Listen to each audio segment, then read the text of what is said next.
పెద్దనే గోవిందరాజుల వారు ఆలోచిస్తున్నారు ఏమిటి అక్కడ తల్లికిచ్చిన మాట తమ్ముడి పెళ్లి చేసి తీరాలి అని దివ్య దృష్టిలో ఆలోచిస్తున్నాడు. ఆ గోవిందరాజు ఆ దివ్య దృష్టిలో ఆలోచిస్తా ఉంటే అక్కడ దగ్గరలో పట్టణం కనపట్టాలి. అదే 12 విశాఖపట్నం శృంగారమైన ద్వారకాపట్నం ఒకటి గోవిందరాజు దృష్టిలో వచ్చింది.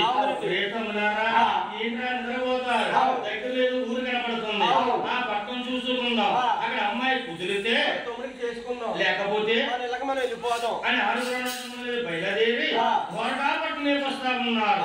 వచ్చే దారిలో ఆ ఊరు నాయన పరిపాలించే మహారాజు ఎవరయ్యా? అదే అధిపతి ఆలమదారుడనే మహారాజు. అధిపతి ఆలమదారుడనే మహారాజు పల్లకి అదే కోనేరు కాడకే బయలుదేరి వస్తున్నారు. ఎప్పుడైతే మహారాజు వస్తున్నారు ఈ ఆరుగురు ఎదురెళ్తున్నారు. ఎదురు వదిలయ్యారు. మహారాజు ఆరుగురు అన్నాదమ్ముల్ని చూసి ఆశ్చర్యపోయాడు. మంత్రులతో చెప్తున్నారు, బాబు వచ్చేదే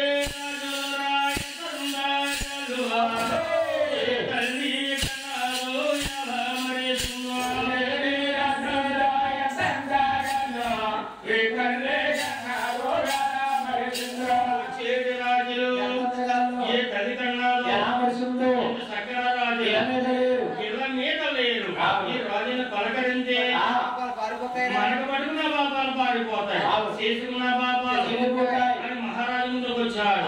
బాబు ఎంతమంది వస్తున్నారు? నువ్వు చెప్పు. మీరు చెప్పండి. నేను చెప్తే చెప్తావా? ఒకసారి మళ్ళీ చూడు. ఎంతమంది వస్తున్నారండి? ఎంతమంది? ఆరుగురు. ఆరుగురే నాకు తెలియదండి.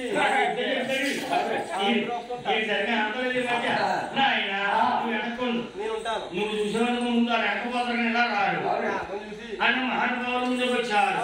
ఆ మహారాజు అంటున్నాడు ఆరుగురిని చూసి, ఏ ఊరు